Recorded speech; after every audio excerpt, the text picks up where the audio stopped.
ಆತ್ಮೀಯ ಸ್ನೇಹಿತರೆ, ಸಮಗ್ರ ಸತ್ಯವೇದ ಅಧ್ಯಯನ ಕಾರ್ಯಕ್ರಮಕ್ಕೆ ನಿಮ್ಮೆಲ್ಲರಿಗೂ ಹೃದಯಪೂರ್ವಕವಾದ ಸುಸ್ವಾಗತ. ನೀವೆಲ್ಲರೂ ಸಂತೋಷವಾಗಿಯೂ ಆರೋಗ್ಯವಂತರಾಗಿಯೂ ಇದ್ದೀರಿ ಎಂದು ನಂಬುತ್ತೇವೆ. ಇಂದಿನಿಂದ ನಾವು ಸತ್ಯವೇದದ ಹಳೆ ಒಡಂಬಡಿಕೆಯಲ್ಲಿನ ಪಂಚಗ್ರಂಥಗಳ ಕೊನೆಯ ಪುಸ್ತಕವಾಗಿರುವ ಧರ್ಮೋಪದೇಶಕಾಂಡ ಪುಸ್ತಕವನ್ನು ಅಧ್ಯಯನ ಮಾಡಲಿದ್ದೇವೆ. ಮೋಶೆಗೆ ತನ್ನ ಮಾರ್ಗವನ್ನು ತಿಳಿಸಿದ ದೇವರು ಈ ಪುಸ್ತಕದಲ್ಲಿ ತನ್ನ ಪ್ರೀತಿಯನ್ನು ತೋರಿಸಿ ಅದಕ್ಕೆ ಮನುಷ್ಯರಿಂದ ವಿಧೇಯತೆಯನ್ನು ಬಯಸಿದನು. ಇಬ್ರಿಯ ಭಾಷೆಯಲ್ಲಿ ಈ ಪುಸ್ತಕಕ್ಕೆ 4 ತಲೆ ಬರಹಗಳನ್ನು ಕೊಡಲಾಗಿವೆ. ಇಂದು ನಾವು ಧರ್ಮೋಪದೇಶಕಾಂಡ ಪುಸ್ತಕದ ಪೀಠಿಕೆ ಹಾಗೂ 1ನೇ ಅಧ್ಯಾಯದ 23 ವಚನಗಳನ್ನು ಧ್ಯಾನಿಸಿ ಧರ್ಮಶಾಸ್ತ್ರವು ಒಳ್ಳೆಯದೇ, ಆದರೆ ಸಮಸ್ಯೆ ಎಲ್ಲಿದೆ ಎಂಬ ಸತ್ಯವನ್ನು ತಿಳಿದುಕೊಳ್ಳಲಿರುವೆವು. ಆದುದರಿಂದ ಬನ್ನಿರಿ, ಪ್ರಾರ್ಥನಾಪೂರ್ವಕವಾಗಿ ನಮ್ಮ ಅಧ್ಯಯನವನ್ನು ಪ್ರಾರಂಭಿಸೋಣ. ಕರ್ತನಲ್ಲಿ ಪ್ರೀತಿಯುಳ್ಳ ದೇವಜನರೇ, ಕೃಪೆಯಲ್ಲಿ ಐಶ್ವರ್ಯವುಳ್ಳಂಥ ನಮ್ಮ ರಕ್ಷಕನಾದ ಯೇಸು ಕ್ರಿಸ್ತನ ಪರಿಶುದ್ಧವುಳ್ಳ ನಾಮದಲ್ಲಿ ನಿಮ್ಮೆಲ್ಲರಿಗೂ ನನ್ನ ಹೃದಯಪೂರ್ವಕವಾದ ಪ್ರೀತಿಯ ವಂದನೆಗಳು. ದೇವರ ಕೃಪೆಯಿಂದ ಇಂದಿನಿಂದ ನಾವು ಹಳೆ ಒಡಂಬಡಿಕೆಯ 5ನೇ ಪುಸ್ತಕವಾಗಿರುವ ಧರ್ಮೋಪದೇಶಕಾಂಡ ಪುಸ್ತಕವನ್ನು ಅಧ್ಯಯನ ಮಾಡಲಿಕ್ಕೆ ಇದ್ದೇವೆ. ಕಳೆದ ದಿವಸಗಳಲ್ಲಿ ದೇವರು ತನ್ನ ವಾಕ್ಯದಲ್ಲಿ ನಮ್ಮನ್ನು ಬಲಪಡಿಸಿ ಅನೇಕ ಸತ್ಯಗಳನ್ನು ತಿಳಿಯಪಡಿಸಿದ್ದಾನೆ. ಆತನ ಪರಿಶುದ್ಧವುಳ್ಳ ನಾಮಕ್ಕೆ ಸ್ತೋತ್ರವಾಗಲಿ. ಅತಿ ಪ್ರಾಮುಖ್ಯವಾದ ಅನೇಕ ಸತ್ಯಗಳನ್ನು ತಿಳಿಸುವಂಥ ಈ ಧರ್ಮೋಪದೇಶಕಾಂಡದ ಅಧ್ಯಯನಕ್ಕೆ ದೇವರಾತ್ಮನ ಸಹಾಯವನ್ನು ಬೇಡಿಕೊಳ್ಳುತ್ತಾ ಧರ್ಮೋಪದೇಶಕಾಂಡದ ಪೀಠಿಗೆ ಭಾಗವನ್ನು ಧ್ಯಾನಿಸೋಣ. ಕರ್ತನಲ್ಲಿ ಪ್ರಿಯರೇ, ಧರ್ಮೋಪದೇಶಕಾಂಡವು ಪಂಚಕಾಂಡಗಳಲ್ಲಿ ಕೊನೆಯದು. ಈ ಮೊದಲಿನ 5 ಪುಸ್ತಕಗಳು ಮೋಶೆಯಿಂದ ಬರೆಯಲ್ಪಟ್ಟಿವೆ. ಆದಿಕಾಂಡ, ವಿಮೋಚನಕಾಂಡ, ಯಾಜಕಾಂಡ, ಅರಣ್ಯಕಾಂಡ ಮತ್ತು ಧರ್ಮೋಪದೇಶಕಾಂಡ ಇವೇ ಆ 5 ಪುಸ್ತಕಗಳು. ಕರ್ತನಲ್ಲಿ ಪ್ರಿಯರೇ, ಗ್ರೀಕ್ ಶಬ್ದ ಡ್ಯೂಟಾರೋ ಅಂದರೆ 2 ಅಥವಾ ದ್ವಿತೀಯ ಎಂದರ್ಥ. ನೋಮಿಯೋನ್ ಅಂದರೆ ಕಾನೂನು ಎಂದರ್ಥ. ಧರ್ಮೋಪದೇಶಕಾಂಡ ಎಂಬುದರ ಮೂಲ ಗ್ರೀಕ್ ಪದದ ಅರ್ಥ ದ್ವಿತೀಯ ಕಾನೂನು ಎಂದಾಗುತ್ತದೆ. ಪ್ರಿಯರೇ, ಮೋಶೆಗೆ ಸೀನಾಯಿ ಬೆಟ್ಟದಲ್ಲಿ ಕೊಡಲ್ಪಟ್ಟ ಧರ್ಮಶಾಸ್ತ್ರದ ವಿಚಾರಗಳ ಪುನರುಚ್ಚಾರಣೆ ಎಂದು ಇದನ್ನು ತಿಳಿಯಬೇಕಾಗಿಲ್ಲ. ಅದು ಪುನರುಚ್ಚಾರಣೆಗಿಂತ ಹೆಚ್ಚಿನದು. ದೇವರಾತ್ಮನು ಸಾರಾಂಶ ರೂಪವಾಗಿ ತಿಳಿಸುತ್ತಾನೆ, ಬಳಿಕ ಅದರ ಯಾವುದಾದರೊಂದು ಅಂಶವನ್ನು ತಿರುಗಿ ಒತ್ತಿ ಹೇಳುತ್ತಾನೆ. ಕರ್ತನಲ್ಲಿ ಪ್ರೀತಿಯುಳ್ಳ ದೇವಜನರೇ, ಇಬ್ರಿಯ ಭಾಷೆಯಲ್ಲಿ ಈ ಪುಸ್ತಕಕ್ಕೆ 4 ವಿಧವಾದ ತಲೆಬರಹಗಳನ್ನು ಕೊಡಲಾಗಿದೆ. ಅದರಲ್ಲಿ ಮೊದಲನೆಯದು ದೇಬಾರೀಮ್ ಅಂದರೆ ಪದಗಳು, ಇಲ್ಲವೇ ಈ ಪದಗಳು ಎಂದು ಇದರ ಆರಂಭದಲ್ಲಿ ಮೋಶೆಯು ಮಾಡಿದ ಉಪನ್ಯಾಸಗಳು ಎಂದು ಬರೆದಿದೆ. ಎರಡನೇದಾಗಿ ಕೀತ್ ಅಂದರೆ 5ನೇ ಧರ್ಮಶಾಸ್ತ್ರ ಎಂದು. 3ನೇ ತಲೆಬರಹ ಗದರಿಕೆಯ ಪುಸ್ತಕ ಮತ್ತು 4ನೆಯದು ಧರ್ಮಶಾಸ್ತ್ರದ ಪುನರುಚ್ಚಾರಣೆ ಎಂಬುದಾಗಿ. ಕರ್ತನಲ್ಲಿ ಪ್ರೀತಿಯುಳ್ಳ ಸಹೋದರ ಸಹೋದರಿಯರೇ, ಧರ್ಮೋಪದೇಶಕಾಂಡದ ಮುಖ್ಯ ಪ್ರಸ್ತಾಪವು ನಮಗೆ ಆಶ್ಚರ್ಯವನ್ನುಂಟು ಮಾಡಬಹುದು. ಅದು ಪ್ರೀತಿಸು ಮತ್ತು ವಿಧೇಯನಾಗು ಎಂಬುದೇ. ಸತ್ಯವೇದದಲ್ಲಿ ಅಷ್ಟು ಹಿಂದೆ ದೇವರ ಪ್ರೀತಿಯು ತಿಳಿಸಲ್ಪಟ್ಟಿತೆಂದು ನಿಮಗೆ ಆಶ್ಚರ್ಯವಾಗಬಹುದು. ಆದರೆ ಪ್ರಿಯರೇ, ಪ್ರೀತಿ ಎಂಬ ಶಬ್ದ ಇಲ್ಲಿ 22 ಬಾರಿ ಕಾಣಿಸಿಕೊಳ್ಳುತ್ತದೆ. ಯೇಸು ಕ್ರಿಸ್ತನು ನೀವು ನನ್ನನ್ನು ಪ್ರೀತಿಸುವರಾದರೆ ನನ್ನ ಆಜ್ಞೆಗಳನ್ನು ಕೈಕೊಳ್ಳಿರಿ ಎಂಬುದಾಗಿ ಹೊಸದೊಂದು ಸಂಗತಿಯನ್ನು ಹೇಳಿಲ್ಲ.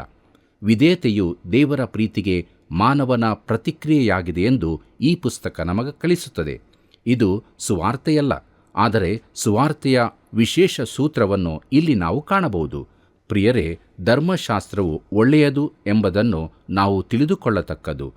ದೇವರು ಧರ್ಮಶಾಸ್ತ್ರದ ಮೂಲಕ ನಮ್ಮನ್ನು ರಕ್ಷಿಸಲು ಸಾಧ್ಯವಿಲ್ಲವೆಂಬುದನ್ನು ನಾನು ತಿರುಗಿ ಹೇಳಿದರೂ ಅದರ ಅರ್ಥ ಧರ್ಮಶಾಸ್ತ್ರವು ಒಳ್ಳೆಯದಲ್ಲ ಎಂದಾಗದು. ಧರ್ಮಶಾಸ್ತ್ರವು ಒಳ್ಳೆಯದೇ, ಆದರೆ ಸಮಸ್ಯೆ ಎಲ್ಲಿದೆ ತಿಳಿದಿದೆಯೋ ಅದು ನನ್ನಲ್ಲಿ ಮತ್ತು ನಿನ್ನಲ್ಲಿ ಇದೆ. ಆದ್ದರಿಂದ ದೇವರು ತನ್ನ ಕೃಪೆಯಿಂದ ಮಾತ್ರ ನಮ್ಮನ್ನು ರಕ್ಷಿಸಬಲ್ಲನು. ದೇವರಿಗೆ ಮಹಿಮೆಯಾಗಲಿ. ಕರ್ತನಲ್ಲಿ ಪ್ರಿಯರೇ, ಮೋಶೆಯು ಧರ್ಮೋಪದೇಶಕಾಂಡವನ್ನು ಬರೆದನು. ಅವನು ದೇವರನ್ನು ಚೆನ್ನಾಗಿ ತಿಳಿದವನಾಗಿದ್ದನು. ಕೀರ್ತನೆಯಲ್ಲಿ ಹೀಗೆ ನೋಡುತ್ತೇವೆ. 103ನೇ ಕೀರ್ತನೆ 7ನೇ ವಚನ, ಆತನು ಮೋಶೆಗೆ ತನ್ನ ಮಾರ್ಗವನ್ನು, ಇಸ್ರಾಯೇಲ್ಯರಿಗೆ ತನ್ನ ಕೃತ್ಯಗಳನ್ನು ಪ್ರಕಟಿಸಿದನು ಎಂಬುದಾಗಿ. ಪ್ರಿಯರೇ, ಇಸ್ರಾಯೇಲ್ಯರು ದೇವರ ಕೃತ್ಯಗಳನ್ನು ನೋಡಿದರು, ಆದರೆ ದೇವರನ್ನು ತಿಳಿದುಕೊಳ್ಳಲಿಲ್ಲ. ಮೋಶೆಗೆ ದೇವರ ಮಾರ್ಗಗಳು ತಿಳಿದಿತ್ತು. ಈ ನಿಕಟ ತಿಳುವಳಿಕೆ ಹಾಗೂ ಅರಣ್ಯದಲ್ಲಿನ 40 ವರ್ಷಗಳ ಅನುಭವದ ಫಲವೇ ಈ ಪುಸ್ತಕವಾಗಿದೆ. ಪ್ರೀತಿಯುಳ್ಳ ದೇವಜನರೇ, ಮೋಶೆಯ ಮರಣದ ಕುರಿತ ವೃತ್ತಾಂತವನ್ನು ಯೆಹೋಶುವನು ಬರೆದಿರಬಹುದು. ಆದ್ದರಿಂದ ಅದು ಯೆಹೋಶುವನ ಪುಸ್ತಕದ ಭಾಗವಾಗಿರಬೇಕಿತ್ತು. ಯೆಹೋಶುವನ ಪುಸ್ತಕವನ್ನು ಬರೆದಾಗ ಅದು ಪಂಚಗ್ರಂಥಗಳ ಜೊತೆಗೆ ಇರಿಸಲ್ಪಟ್ಟಿತು.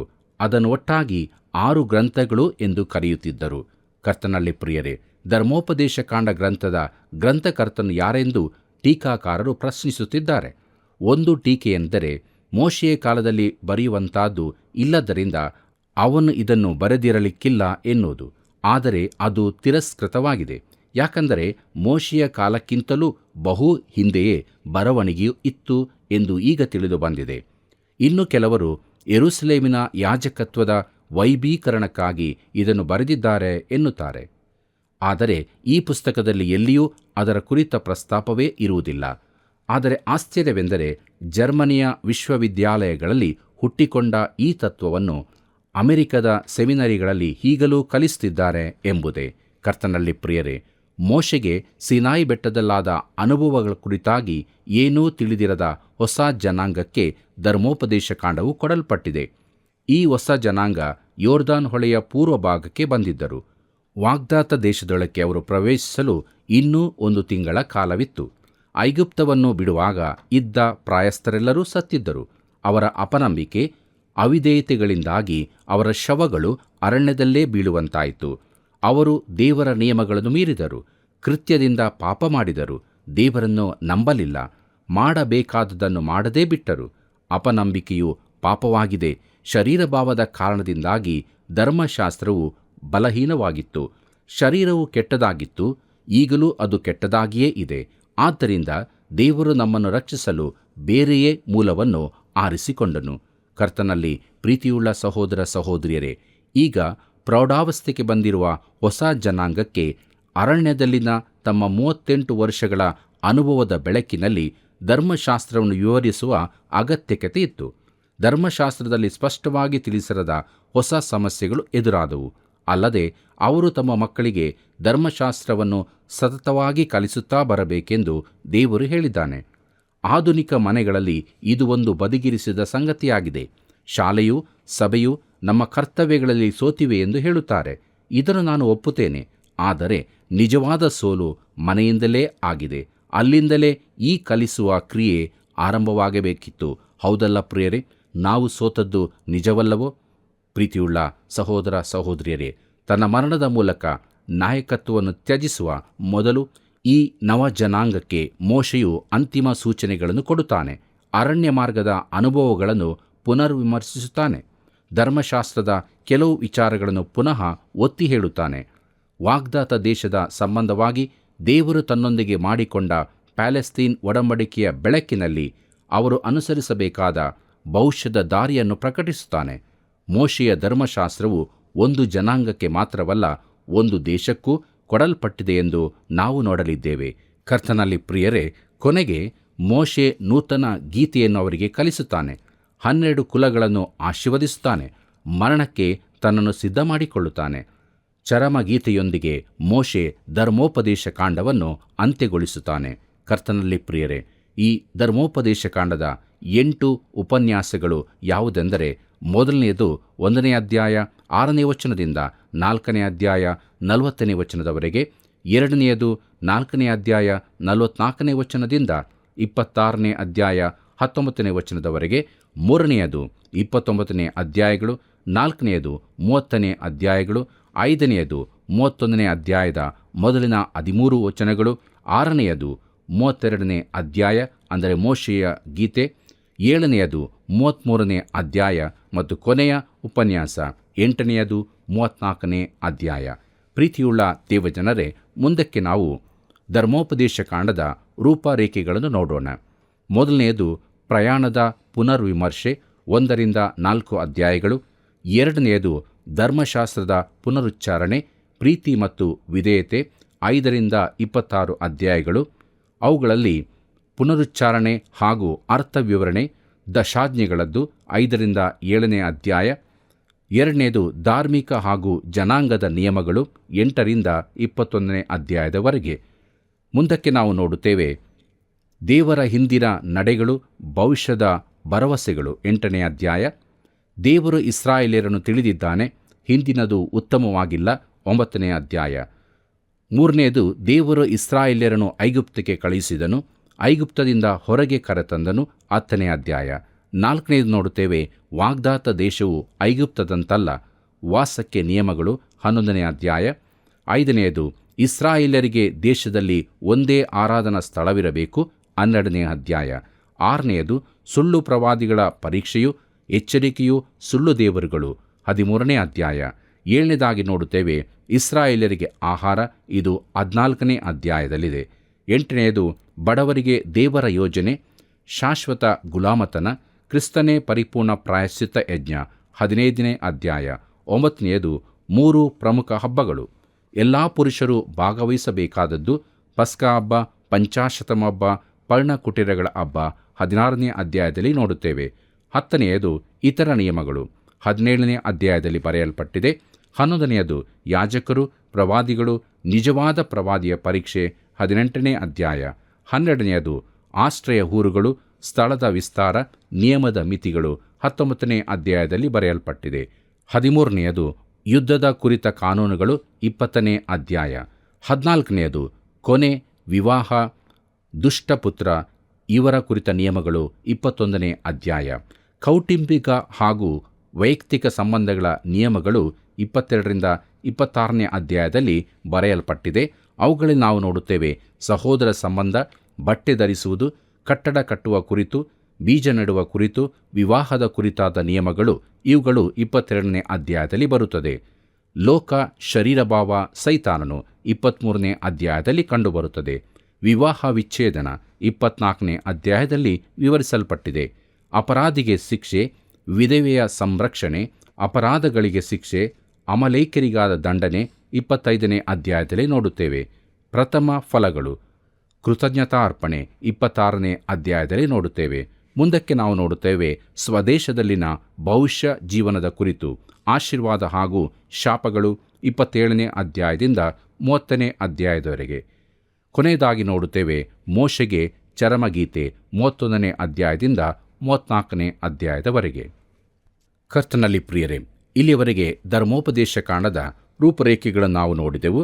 ಮುಂದಕ್ಕೆ ನಾವು ಧರ್ಮೋಪದೇಶ ಕಾಂಡದ 1ನೇ ಅಧ್ಯಾಯದ ಧ್ಯಾನಕ್ಕೆ ಬರೋಣ. ಈ 1ನೇ ಅಧ್ಯಾಯದ ಮುಖ್ಯ ಪ್ರಸ್ತಾಪ ಕಾದೇಶ್ ಬರ್ನಿಯಾದಲ್ಲಿ ಇಸ್ರಾಯೇಲ್ಯರಿಗಾದ ಸೋಲು. ಇಸ್ರಾಯೇಲ್ಯರ ಪ್ರಯಾಣದ ಪುನರ್ವಿಮರ್ಶೆ ಮಾಡಿದ ಮೋಶೆಯು ಕಳೆದ ಘಟನೆಗಳ ಮಹತ್ವವನ್ನು ತಿಳಿಸುತ್ತಾನೆ. ಹಿಂದಿನ ತಲೆಮಾರುಗಳವರು ಎಲ್ಲರೂ ಸತ್ತಿದ್ದಾರೆ, ಕೇವಲ ಕಾಲೇಬನು, ಯೆಹೋಶುವನು ಮಾತ್ರ ಉಳಿದಿದ್ದಾರೆ. ಹೊಸ ತಲೆಮಾರಿನವರನ್ನು ವಾಗ್ದಾತ ದೇಶಕ್ಕೆ ಪ್ರವೇಶಿಸಲು ಸಿದ್ಧಗೊಳಿಸುತ್ತಿದ್ದಾನೆ. ಅವರ ಪಿತೃಗಳ ಅನುಭವವನ್ನು ತಿಳಿಸಿ ಅವುಗಳಿಂದ ಅವರು ಪಾಠ ಕಲಿಯುವಂತೆ ಮಾಡುತ್ತಾನೆ. ಬನ್ನಿರಿ ಪ್ರಿಯರೇ, ನಮ್ಮ ಧ್ಯಾನವನ್ನು ಮುಂದುವರಿಸುವ ಹಾಗೆ ಧರ್ಮೋಪದೇಶ ಕಾಂಡ 1ನೇ ಅಧ್ಯಾಯ 1ನೇ ವಚನವನ್ನು ಗಮನಿಸೋಣ. ಅಲ್ಲಿ ಹೀಗೆ ನೋಡುತ್ತೇವೆ: ಯೋರ್ದಾನ್ ಹೊಳೆಯ ಆಚೆ ಪಾರಾನಿಗೂ ತೋಫೇಲ್, ಲಾಬಾನ್, ಹಚೇರೋತ್, ದಿಜಾಹಾಬ್ ಎಂಬ ಸ್ಥಳಗಳಿಗೂ ನಡುವೆ ಅರಣ್ಯದಲ್ಲಿ ಆರಾಬ್ ಎಂಬ ತಗ್ಗಾದ ಪ್ರದೇಶದಲ್ಲಿ ಸೂಪಿಗೆ ಎದುರಾಗಿ ಮೋಶೆಯು ಇಸ್ರಾಯೇಲ್ಯರಿಗೆ ಮಾಡಿದ ಉಪನ್ಯಾಸಗಳು ಎಂಬುದಾಗಿ. ಕರ್ತನಲ್ಲಿ ಪ್ರಿಯರೇ, ನೇಬೋ ಪರ್ವತದ ಮೇಲೆ ನಿಂತುಕೊಂಡರೆ ಅಲ್ಲಿಂದ ಯೆರೂಸಲೇಮ್ ನಗರವನ್ನು ನಾವು ಕಾಣಬಹುದು. ಮೋಶೆ ಆ ಪ್ರದೇಶವನ್ನು ನೋಡುವಾಗ ಅದು ಹಸಿರಾಗಿ ಫಲವತ್ತಾದ ಭೂಮಿಯಾಗಿ ಕಂಡಿರಬಹುದು. ಆದರೆ ಈಗ ಅದು ಮರುಭೂಮಿಯಾಗಿದೆ. ಬನ್ನಿರಿ, ಮುಂದುವರೆದು ನಾವು ಧರ್ಮೋಪದೇಶ ಕಾಂಡ 1ನೇ ಅಧ್ಯಾಯ 2ನೇ ವಚನವನ್ನು ಗಮನಿಸೋಣ. ಹೋರೇಬಿನಿಂದ ಸೇಯೀರ್ ಬೆಟ್ಟಗಳ ಮಾರ್ಗವಾಗಿ ಕಾದೇಶ್ ಬರ್ನೇಯದವರೆಗೆ 11 ದಿನದ ದಾರಿ ಎಂಬುದಾಗಿ. ಪ್ರೀತಿಯುಳ್ಳ ದೇವಜನರೇ, ಸೀನಾಯಿ ಬೆಟ್ಟವು ಹೋರೇಬ್ ಪರ್ವತ ಪ್ರದೇಶದಲ್ಲಿದೆ. ಹೋರೇಬಿನಿಂದ ಕಾದೇಶ್ ಬರ್ನಿಯಕ್ಕೆ 11 ದಿನಗಳ ದಾರಿ ಎಂಬುದಾಗಿ ನೋಡುತ್ತೇವೆ. ಅದು ವಾಗ್ದಾತ ದೇಶಕ್ಕೆ ಪ್ರವೇಶಿಸುವ ದಾರಿಯಾಗಿದೆ. ಈ ಸ್ಥಳಕ್ಕೆ ಬರಲು ಕೇವಲ 11 ದಿನಗಳ ಹಾದಿಯಿದ್ದರೂ ಇಸ್ರಾಯೇಲ್ಯರು ಆ ಪ್ರದೇಶದಲ್ಲಿ 38 ವರ್ಷಗಳನ್ನು ಅಲೆದಾಟದಲ್ಲಿ ಕಳೆದರು. ಯಾಕೆಂದರೆ ಅವರ ಅಪನಂಬಿಕೆಯ ಕಾರಣದಿಂದಾಗಿ ಅವರ ಪ್ರಯಾಣವು ಅಲೆದಾಟವಾಯಿತು. ಆ ಮರಳು ಪ್ರದೇಶದಲ್ಲಿ ಅವರು ಅಪರಿಚಿತ ಪ್ರವಾಸಿಗಳಂತೆ ಅಳೆದರು. ಅವರು ಪಾಠ ಕಲಿಯಲು ಮಂದರಾಗಿದ್ದರಿಂದ ಆ ಭಯಂಕರ ಮರುಭೂಮಿಯಲ್ಲಿ 38 ವರ್ಷ ಅಲೆಯಬೇಕಾಯಿತು. ಪ್ರಿಯರೇ, ನಾವು ಕೂಡ ಪಾಠ ಕಲಿಯುವುದರಲ್ಲಿ ನಿಧಾನಿಗಳು. ನಮ್ಮ ಆತ್ಮಿಕ ಬುದ್ಧಿಮಟ್ಟ ಕಡಿಮೆಯಾಗಿದ್ದಾಗಿರುತ್ತದೆ. ಆದ್ದರಿಂದ ಪದೇ ಪದೇ ದೇವರು ನಮ್ಮನ್ನು ತನ್ನ ವಾಕ್ಯದ ಮೂಲಕವಾಗಿ ಎಚ್ಚರಿಸಿ, ಶಿಕ್ಷಿಸಿ, ಬಲಪಡಿಸುತ್ತಾ ಇರುತ್ತಾನೆ. ನಾವು ಆತನ ಸ್ವರವನ್ನು ಕೇಳುವವರು ಆಗಬೇಕು. ಬನ್ನಿರಿ, ಮುಂದಕ್ಕೆ ನಾವು ಧರ್ಮೋಪದೇಶ ಕಾಂಡ 1ನೇ ಅಧ್ಯಾಯ 3 ಮತ್ತು 4ನೇ ವಚನಗಳನ್ನು ಗಮನಿಸೋಣ. ಅಲ್ಲಿ ಹೀಗೆ ಬರೆದಿದೆ: ಮೋಶೆಯು ಹೆಷ್ಬೋನಿನಲ್ಲಿದ್ದ ಅಮೋರಿಯರ ಅರಸನಾದ ಸೀಹೋನನನ್ನು, ಅಷ್ಟಾರೋತ್, ಎದ್ರೈ ಎಂಬ ಪಟ್ಟಣಗಳಲ್ಲಿದ್ದ ಬಾಷಾನಿನ ಅರಸನಾದ ಓಗನನ್ನು ಜಯಿಸಿದ ತರುವಾಯ, ಅಂದರೆ ಇಸ್ರಾಯೇಲ್ಯರು ಐಗುಪ್ತ ದೇಶವನ್ನು ಬಿಟ್ಟ 40ನೇ ವರ್ಷದ 11ನೆಯ ತಿಂಗಳಿನ 1ನೆಯ ದಿನದಲ್ಲಿ ಯೆಹೋವನು ತನಗೆ ಆಜ್ಞಾಪಿಸಿದನೆಲ್ಲ ಇಸ್ರಾಯೇಲ್ಯರಿಗೆ ತಿಳಿಸಿದನು ಎಂಬುದಾಗಿ. ಪ್ರೀತಿಯುಳ್ಳ ದೇವಜನರೇ, ಅವರ ಅಲೆದಾಟದ ಕೊನೆ ಭಾಗದಲ್ಲಿ ಮೋಶೆ ಅವರಿಗೆ ತನ್ನ ಮೊದಲ ಉಪನ್ಯಾಸವನ್ನು ಮಾಡುತ್ತಾನೆ. ಅವನು ಮೊದಲಿಗೆ ಬಾಯಿದೆರೆಯಾಗಿ ಹೇಳಿದ್ದನ್ನು ಆ ಬಳಿಕ ಬರೆಯಲಾಯಿತು. ಟೀಕಾಕಾರರು ಮೋಶೆಯ ಕಾಲದಲ್ಲಿ ಬರವಣಿಗೆ ಇರಲಿಲ್ಲವೆಂಬ ಅಪಸ್ವರ ಎತ್ತಬಹುದು. ಆದರೆ ಮೋಶೆಯ ಕಾಲಕ್ಕಿಂತಲೂ ಮೊದಲೇ ಬರವಣಿಗೆ ಅಸ್ತಿತ್ವದಲ್ಲಿತ್ತೆಂದು ಈಗ ತಿಳಿದು ಬಂದಿದೆ. ಈ ಮಾತುಗಳನ್ನು ಮೋಶೆ ತನ್ನ ಬಾಯಿಯಿಂದ ನುಡಿದಿದ್ದರೂ ಅದೆಲ್ಲವೂ ಅವನಿಗೆ ಕರ್ತನಿಂದಲೇ ಹೇಳಲ್ಪಟ್ಟವುಗಳಾಗಿದ್ದವು. ಈ ವಿವರಗಳನ್ನು ಕೊಡುವಾಗ ಮೋಶೆ ತನ್ನಿಂದಾದ ತಪ್ಪನ್ನೂ ಕೂಡ ಹೇಳುತ್ತಾನೆ. ಬನ್ನಿರಿ ಪ್ರಿಯರೇ, ಮುಂದುವರೆದು ನಮ್ಮ ಧ್ಯಾನದಲ್ಲಿ ಧರ್ಮೋಪದೇಶ ಕಾಂಡ 1ನೇ ಅಧ್ಯಾಯ 9ನೇ ವಚನದಿಂದ 13ನೇ ವಚನಗಳನ್ನು ಗಮನಿಸೋಣ. ಅಲ್ಲಿ ಹೀಗೆ ಬರೆದದೆ: ಆ ಕಾಲದಲ್ಲಿ ನಾನು ನಿಮ್ಮ ಸಂಗಡ ಮಾತಾಡಿ ನಿಮ್ಮ ಭಾರವನ್ನು ನಾನೊಬ್ಬನೇ ಹೊರುವುದು ಅಸಾಧ್ಯ. ನಿಮ್ಮ ದೇವರಾದ ಯೆಹೋವನು ನಿಮ್ಮನ್ನು ಹೆಚ್ಚಿಸಿದ್ದರಿಂದ ನೀವು ಈಗ ಆಕಾಶದ ನಕ್ಷತ್ರಗಳಷ್ಟಾದೀರಲ್ಲ. ನೀವು ಈಗ ಇರುವುದಕ್ಕಿಂತಲೂ ಇನ್ನೂ 1000ದಷ್ಟಾಗುವಂತೆ ನಿಮ್ಮ ಪಿತೃಗಳ ದೇವರಾದ ಯೆಹೋವನು ನಿಮ್ಮನ್ನು ಹೆಚ್ಚಿಸಿ ತಾನು ವಾಗ್ದಾನ ಮಾಡಿದ ಪ್ರಕಾರವೇ ನಿಮಗೆ ಶುಭಗಳನ್ನು ಅನುಗ್ರಹಿಸಲಿ. ಆದರೆ ನಿಮ್ಮಿಂದಾಗುವ ತೊಂದರೆಗಳನ್ನು, ಭಾರವನ್ನು, ವ್ಯಾಜ್ಯಗಳನ್ನು ನಾನೊಬ್ಬನೇ ಸಹಿಸುವುದು ಹೇಗೆ? ಆದದರಿಂದ ನೀವು ಪ್ರತಿಯೊಂದು ಕುಲದಿಂದ ಪ್ರಸಿದ್ಧರಾದ ಬುದ್ಧಿ ವಿವೇಕವುಳ್ಳ ಪುರುಷರನ್ನು ಆರಿಸಿಕೊಳ್ಳಿರಿ. ನಾನು ಅವರನ್ನು ನಿಮಗೆ ಅಧಿಪತಿಗಳನ್ನಾಗಿ ನೇಮಿಸುವೆನು ಎಂದು ಹೇಳಿದನು ಎಂಬುದಾಗಿ. ಕರ್ತನಲ್ಲಿ ಪ್ರಿಯರೇ, ಈ ಕುರಿತಾಗಿ ನಾವು ವಿಮೋಚನಕಾಂಡ ಪುಸ್ತಕದ 18ನೇ ಅಧ್ಯಾಯದಲ್ಲಿ ನೋಡುತ್ತೇವೆ. ಮೋಶೆಯು ಭಾರವುಳ್ಳವನಾಗಿ ನಿರಾಶೆಯಿಂದ ಸಿಟ್ಟುಗೊಂಡವನಾದನು. ತಾನೊಬ್ಬನೇ ಇಸ್ರಾಯೇಲ್ಯರ ಭಾರ ಹೊರುತ್ತಿದ್ದೇನೆಂದು ನೆನೆಸಿದನು. ಹಿರಿಯರ ನೇಮಕವನ್ನು ದೇವರು ಸಮ್ಮತಿಸಿದನು. 70 ಮಂದಿ ಹಿರಿಯರು ನೇಮಿಸಲ್ಪಟ್ಟರು. ಮುಂದಕ್ಕೆ ಇದು ಸನೆದ್ರಿನ್ ಎಂದು ಕರೆಯಲ್ಪಟ್ಟಿತು. ಇದೇ ಸಮಿತಿಯವರು ಅನೇಕ ವರ್ಷಗಳ ಬಳಿಕ ಯೇಸುವನ್ನು ಮರಣಕ್ಕೆ ಒಪ್ಪಿಸಿದರು. ಕರ್ತನಲ್ಲಿ ಪ್ರಿಯರೇ, ತನ್ನ ನಿರಾಶೆಯಿಂದ ಕುರುಡಾದ ಮೋಶೆಯು ದೇವರೇ ಇಸ್ರಾಯೇಲ್ಯರನ್ನು ಹೊರುತ್ತಿದ್ದಾನೆಂಬುದನ್ನು ಮರೆತನು. ಅವನು ದೇವರಿಂದ ನೇಮಿಸಲ್ಪಟ್ಟ ನಾಯಕನು. ಅವನಿಗೆ ಯಾವ ಹಿರಿಯರ ಇಲ್ಲವೇ ಸಮಿತಿಯ ಸಹಾಯ ಬೇಕಿರಲಿಲ್ಲ. ಅವನು ಈ ವಿಚಾರದಲ್ಲಿ ಮಾಡಿದ್ದ ತಪ್ಪನ್ನು ಒಪ್ಪಿಕೊಳ್ಳುತ್ತಾನೆ. ತಮ್ಮ ತಪ್ಪುಗಳನ್ನು ಒಪ್ಪಿಕೊಳ್ಳುವವರು ಬಹಳ ವಿರಳ. ಆದರೆ ಮೋಶೆ ಒಪ್ಪಿಕೊಳ್ಳುತ್ತಾನೆ. ಅವನ ಕಾರ್ಯ ಒಳ್ಳೆದೆಂಬಂತೆ ಕಂಡರೂ ಅದರಿಂದ ಮುಂದೆ ತುಂಬ ತೊಂದರೆಗಳಾದವು. ಬನ್ನಿರಿ, ಮುಂದುವರೆದು ನಮ್ಮ ಧ್ಯಾನದಲ್ಲಿ ಧರ್ಮೋಪದೇಶ ಕಾಂಡ 1ನೇ ಅಧ್ಯಾಯ 19ನೇ ವಚನವನ್ನು ನೋಡೋಣ. ಅಲ್ಲಿ ಹೀಗೆ ಬರೆದದೆ: ನಾವು ಹೋರೇಬಿನಿಂದ ಹೊರಟು ನಮ್ಮ ದೇವರಾದ ಯೆಹೋವನು ಆಜ್ಞಾಪಿಸಿದಂತೆ ಅಮೋರಿಯರ ಬೆಟ್ಟದ ಸೀಮೆಯ ಮಾರ್ಗವನ್ನು ಹಿಡಿದು ನೀವು ನೋಡಿದ ಆ ಘೋರವಾದ ಮಹಾರಣ್ಯದಲ್ಲಿ ನಡೆದು ಕಾದೇಶ್ ಬರ್ನೇಯಕ್ಕೆ ಸೇರಿದೆವು ಎಂಬುದಾಗಿ. ಕರ್ತನಲ್ಲಿ ಪ್ರಿಯರೇ, ಅವನು ಸ್ವಂತ ಅನುಭವಿಸಿದ್ದರಿಂದ ಅರಣ್ಯದ ಕುರಿತ ಅವನ ಮಾತನ್ನು ನಾನು ನಂಬುತ್ತೇನೆ. ಅದು ವಿಶಾಲವೂ ಭಯಂಕರವೂ ಆಗಿತ್ತು. ಅವರ ಪ್ರಯಾಣವು ಸುಲಭವಾದದ್ದಾಗಿರಲಿಲ್ಲ. ಪ್ರಿಯರೇ, ಮೋಶೆ ತಿಳಿಸಿದ 2ನೆಯ ತಪ್ಪು ಕಾದೇಶ್ ಬರ್ನಿಯದಲ್ಲಾದದ್ದು. ಅದು ಜನರಿಂದ ಆದದ್ದು. ಇದಕ್ಕೂ ಸಮಿತಿಯದ್ದೇ ಕಾರಣವಾಗಿತ್ತು. ಬನ್ನಿರಿ, ನಮ್ಮ ಕಾರ್ಯಕ್ರಮದ ಅಂತ್ಯಭಾಗಕ್ಕೆ ನಾವು ಬಂದಿರುವಾಗ ಧರ್ಮೋಪದೇಶ ಕಾಂಡ 1ನೇ ಅಧ್ಯಾಯದ 20ನೇ ವಚನದಿಂದ 23ನೇ ವಚನದವರೆಗೆ ಗಮನಿಸೋಣ. ಅಲ್ಲಿ ಹೀಗೆ ಬರುತ್ತದೆ: ಆಗ ನಾನು, ನಮ್ಮ ದೇವರಾದ ಯೆಹೋವನು ನಮಗೆ ಕೊಡುವ ಅಮೋರಿಯರ ಬೆಟ್ಟದ ಸೀಮೆಯ ಹತ್ತಿರಕ್ಕೆ ಬಂದಿದ್ದೀರಿ. ನಿಮ್ಮ ದೇವರಾದ ಯೆಹೋವನು ಆ ದೇಶವನ್ನು ನಿಮಗೆ ಕೊಟ್ಟಿದ್ದಾನೆ. ನಿಮ್ಮ ಪಿತೃಗಳ ದೇವರಾದ ಯೆಹೋವನು ಹೇಳಿದಂತೆ ಅದನ್ನು ಹತ್ತಿ ಸ್ವಾಧೀನ ಮಾಡಿಕೊಳ್ಳಿರಿ. ನೀವು ದಿಗಿಲು ಪಡದೆ ಧೈರ್ಯವಾಗಿಯೇ ಇರಬೇಕೆಂದು ಹೇಳಿದೆನು. ಆಗ ನೀವೆಲ್ಲರೂ ನನ್ನ ಬಳಿಗೆ ಬಂದು, ನಮಗಿಂತ ಮುಂದಾಗಿ ಮನುಷ್ಯರನ್ನು ಕಳಿಸುವೆವು, ಅವರು ನಮಗೋಸ್ಕರ ಆ ದೇಶವನ್ನು ಪರೀಕ್ಷಿಸಿ ನೋಡಿ, ನಾವು ಹತ್ತಿ ಹೋಗಬೇಕಾದ ದಾರಿಯ ವಿಷಯದಲ್ಲೂ ಸೇರಬೇಕಾದ ಊರುಗಳ ವಿಷಯದಲ್ಲೂ ನಮಗೆ ವರ್ತಮಾನ ತಿಳಿಸಲಿ ಎಂದು ಹೇಳಿದಿರಿ. ಅದು ಒಳ್ಳೆಯ ಆಲೋಚನೆಯೆಂದು ನಾನು ತಿಳಿದುಕೊಂಡು ನಿಮ್ಮಲ್ಲಿ ಕುಲಕ್ಕೆ ಒಬ್ಬೊಬ್ಬನ ಮೇರೆಗೆ 12 ಮಂದಿಯನ್ನು ಆರಿಸಿಕೊಂಡೆನು ಎಂಬುದಾಗಿ.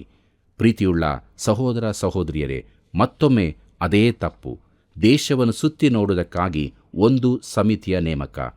ಅಲ್ಲಿ ಮಹಾಶರೀರಿಗಳಿದ್ದರು, ಸರಿ, ಆದರೆ ಅವರನ್ನು ತಾನು ನೋಡಿಕೊಳ್ಳುತ್ತೇನೆಂದು ದೇವರು ಹೇಳಿದ್ದನು. ಜನರು ಸಮಿತಿ ಬೇಕೆಂದರು. ಮೋಶೆಗೂ ಅದು ಸರಿಯೆಂದು ಕಂಡಿತು. ಆದರೆ ಇದರ ಪರಿಣಾಮವೇನಾಯಿತೆಂದು ನೋಡಿರಿ.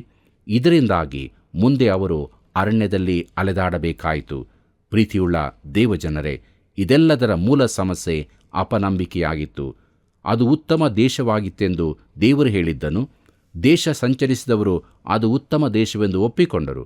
ಆದರೆ ಅಲ್ಲಿ ಮಹಾಶರೀರಿಗಳಿದ್ದಾರೆಂದು ಹೇಳಿದರು. ಇಸ್ರಾಯೇಲ್ಯರನ್ನು ಆ ದೇಶಕ್ಕೆ ಕರೆದುಕೊಂಡು ಹೋಗುವಾಗ ಅಲ್ಲಿನ ಜನರನ್ನು ತಾನು ನಿವಾರಿಸುತ್ತೇನೆಂದು ದೇವರು ಹೇಳಿದ್ದನು. ಆದರೆ ಅವರು ದೇವರನ್ನು ನಂಬಲಿಲ್ಲ. ಪ್ರೀತಿಯುಳ್ಳ ದೇವಜನರೇ, ಕ್ರೈಸ್ತರು ಈ ದಿನಗಳಲ್ಲಿ ಮಹಾಶರೀರಿಗಳಂಥ ಸಮಸ್ಯೆಗಳನ್ನು ಎದುರಿಸಬಹುದು. ದೇವರ ಮಗುವಾಗಿರುವ ನಿನ್ನ ಸುತ್ತಲೂ ಇಂಥ ಮಹಾ ಸಮಸ್ಯೆಯನ್ನು ಸಣ್ಣವನಾದ ನೀನು ಹೇಗೆ ಎದುರಿಸುವುದೆಂದು ನಿನಗೆ ತಿಳಿಯದೇ ಹೋಗಬಹುದು. ಆದರೆ ಇಂಥ ಮಹಾಶರೀರಿಗಳನ್ನು ತಾನು ನಿರ್ವಹಿಸುತ್ತೇನೆಂದು ದೇವರು ನಮಗೂ ವಾಗ್ದಾನ ನೀಡುವಾತನಾಗಿದ್ದಾನೆ. ಇದು ಎಂಥ ಅದ್ಭುತ ಆಶ್ವಾಸನೆಯಲ್ಲವೇ? ಹೊರಗಿನ ಸನ್ನಿವೇಶಗಳು ನಮ್ಮ ನಿಜವಾದ ವೈರಿಗಳಲ್ಲ. ನಮ್ಮೊಳಗಿನ ಭಾವನೆಯೇ ಸಮಸ್ಯೆಯಾಗಿದೆ. ನಮ್ಮಲ್ಲಿನ ಅಪನಂಬಿಕೆಯೇ ನಮಗೆ ಸಮಸ್ಯೆಯಾಗಿರುತ್ತದೆ. ಕರ್ತನಲ್ಲಿ ಪ್ರಿಯರೇ, ಕಾದೇಶ್ ಬರ್ನಿಯದವರೆಗೆ ಬಂದು ಅಪನಂಬಿಕೆ ತೋರಿದ ಇಡೀ ಜನಾಂಗವೇ ನಾಶವಾಗುತ್ತದೆಂದು ದೇವರು ಅವರಿಗೆ ಸ್ಪಷ್ಟಪಡಿಸಿದನು. ಅವರಲ್ಲಿನ 2 ಮಾತ್ರ, ಕಾಲೇಬನು ಯೆಹೋಶುವನು, ಆ ದೇಶಕ್ಕೆ ಪ್ರವೇಶಿಸುವರು ಎಂದು ದೇವರು ತಿಳಿಸಿದನು. ಪ್ರೀತಿಯುಳ್ಳ ದೇವಜನರೇ, ದೇವರ ವಾಕ್ಯವನ್ನು ಧ್ಯಾನಿಸುತ್ತಾ ಇದ್ದೇವೆ. ಅಪನಂಬಿಕೆ ಎಷ್ಟರ ಮಟ್ಟಿಗೆ ಮೂಲಪಿತೃಗಳ ಜೀವಿತದಲ್ಲಿ ಕಾರ್ಯ ಮಾಡಿತ್ತು, ಅವರನ್ನು ಹೇಗೆ ದೇವರಿಂದ ದೂರ ಮಾಡಿತು, ಅವರು ಹೇಗೆ ನಾಶವಾದರು ಎಂಬುದನ್ನು ನಾವು ನೋಡುತ್ತಾ ಇದ್ದೇವೆ. ನಾವು ಹೇಗಿದ್ದೇವೆ ಪ್ರಿಯರೇ? ನಮ್ಮ ನಂಬಿಕೆ ಹೇಗಿದೆ? ನಮ್ಮ ಜೀವಿತದಲ್ಲಿರುವಂಥ ಎಲ್ಲ ಸಮಸ್ಯೆಗಳ ಮಧ್ಯದಲ್ಲಿ ನಾವು ನಂಬಿಗಸ್ತರಾಗಿ ದೇವರನ್ನು ದೃಷ್ಟಿಸಿ ನಮ್ಮ ಜೀವಿತದಲ್ಲಿ ಮುನ್ನಡೆಯುವುದಾದರೆ ಆತನು ನಮ್ಮ ಜೊತೆ ಇದ್ದುಕೊಂಡು ನಮ್ಮನ್ನು ಬಲಪಡಿಸಿ ಆಶೀರ್ವದಿಸಿ ನಡೆಸುತ್ತಾನೆ. ಇಂಥ ಅನುಭವ ನಮ್ಮೆಲ್ಲರ ಜೀವಿತದಲ್ಲಿ ಆಗಲಿ. ಕರ್ತನ ಕೃಪೆಯು ಸದಾ ನಿಮ್ಮ ಸಂಗಡ ಇರಲಿ. ಪ್ರಿಯರೇ, ವಾಗ್ದಾತ್ತ ದೇಶದ ಹತ್ತಿರಕ್ಕೆ ಬಂದಿದ್ದ ಇಸ್ರಾಯೇಲರ ಹೊಸ ಜನಾಂಗಕ್ಕೆ ಮೋಶೆಗೆ ಸೀನಾಯಿ ಬೆಟ್ಟದಲ್ಲಾದ ಅನುಭವಗಳ ಕುರಿತು ಏನು ತಿಳಿಯದಿರುವಾಗ ಮೋಶೆ 38 ವರ್ಷಗಳ ಅರಣ್ಯದಲ್ಲಾದ ಅನುಭವವನ್ನು ಸುಂದರವಾಗಿ ವಿವರಿಸಿ, ಧರ್ಮಶಾಸ್ತ್ರವು ಒಳ್ಳೆಯದೇ, ಆದರೆ ದೇವರು ಕೃಪೆಯಿಂದಲೇ ರಕ್ಷಿಸಬಲ್ಲನು ಎಂಬ ಸತ್ಯವನ್ನು ತಿಳಿಸಿದ್ದನ್ನು ಕಾದೇಶ್ ಬರ್ನಿಯದಲ್ಲಿ ಇಸ್ರಾಯೇಲರು ತೋರಿಸಿದ ಅಪನಂಬಿಕೆಯಿಂದಾಗಿ ಅವರ ಅರಣ್ಯ ಪ್ರಯಾಣದ ಅಲೆದಾಟ ನಮಗೆ ಎಚ್ಚರಿಕೆಯನ್ನು ನೀಡಿದೆ. ಆದ್ದರಿಂದ ನಮ್ಮ ವಿಶ್ವಾಸದ ಜೀವಿತದಲ್ಲಿ ನಂಬಿಗಸ್ತರಾಗಿ ರಕ್ಷಕನನ್ನು ಹಿಂಬಾಲಿಸೋಣ. ಬಂದಿರಿ, ಕಣ್ಣುಗಳನ್ನು ಮುಚ್ಚಿ ಪ್ರಾರ್ಥನೆಯನ್ನು ಮಾಡೋಣ.